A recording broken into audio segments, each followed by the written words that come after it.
Over the decade, hunger has become a crucial issue, especially with the United Nations projecting world population to rise to 8.5 billion by 2030 and up to 9.7 billion by 2050. Cases of food insecurity, malnutrition, and children under 5 with dangerously underweight problems are still on the rise. The issue of hunger is complex, somewhat unseen and scarce in Malaysia, which makes it difficult to measure. Even if there are physical differences, these can only be observed in the long term.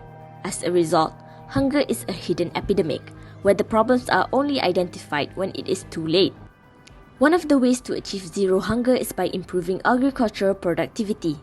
Therefore, we are focusing on developing Malaysia's agricultural sector by creating sustainable food production. Thus, in this project, we will focus on the second SDG, which is zero hunger, with our project entitled Tackling Food Insecurity Through Sustainable Food Production. For this first dashboard, based on the world map, the darkest color, which is the brownish red color, indicates countries with a high percentage of food insecurity, while the lighter shade color of orange indicates countries with a low percentage of food insecurity. In Malaysia, the percentage of food insecurity is in orange color, which is considered as moderate. Malaysia is also ranked 58th in Global Hunger Index (GHI) ranking with an index of 12.8. About 27.5% of Malaysia's total population suffers food insecurity. Although the issue is moderate, this shows that hunger is still an occurring issue in Malaysia and has yet to be resolved. As Malaysian citizens, we chose to solve this hunger issue specifically in Malaysia because what better way to start than your own country? Therefore, moving on to the second dashboard, the Malaysian map is showcased with the same color indicators used earlier for states in Malaysia suffering with food insecurity and stunting. Overall, this shows that Kelantan, Terengganu and Wilayah Persekutuan Labuan have the highest percentage for both food insecurity and stunting. For prevalence of anemia, the data obtained are for fertile women, pregnant women, and children. It can be observed that the prevalence of anemia for fertile women and pregnant women decreased from 2000 to 2012 but returned to rise at a low rate. For children, the prevalence of anemia continued to rise from 2013 to 2019. For the prevalence of undernourishment, the graph shows that there are fluctuations, but still in a stagnant state between 3 and 4%. As Malaysia's population will further increase, it is important to take note of this matter as this will impact the future of our country. As said, the main solution for our project is by creating a sustainable food production focusing on the agricultural sector. Therefore, in Dashboard 3, the production and import in Malaysia since 2006 till 2019 are shown. Most of the staple food crops for Malaysians are imported. The same goes for cattle, which is also the staple food for Malaysians.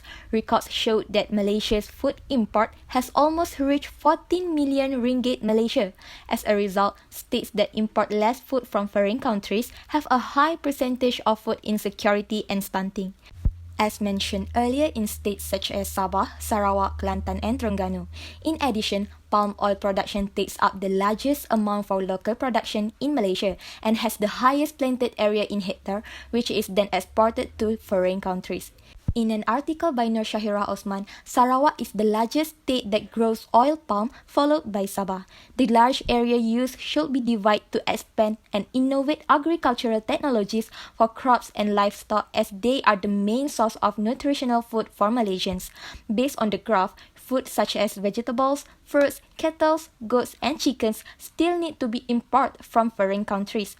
We should use existing local production for crop and livestock more widely rather than importing those necessities.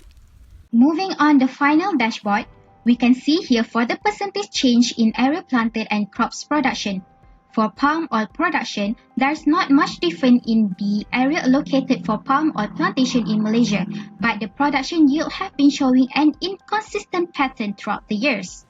This is not the case for crop production in Malaysia. As though the area allocated for crop have been dropping since 2006, the crop production showed a pretty good performance as there is a 65.8% increase in production from 2011 until 2012. And although the area planted have dropped significantly since 2013 until 2019, we can see e-production increased since 2017. This shows that Malaysia should allocate more land for crop production in Malaysia instead of oil palm. For the percentage change in local production and import of livestock in general, we could see that in the past, Malaysia have been depending on livestock import rather than local production.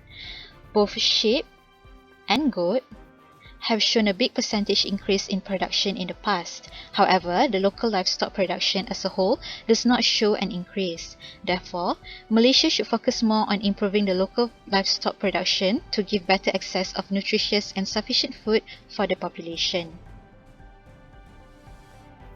That is all from us. Thank you.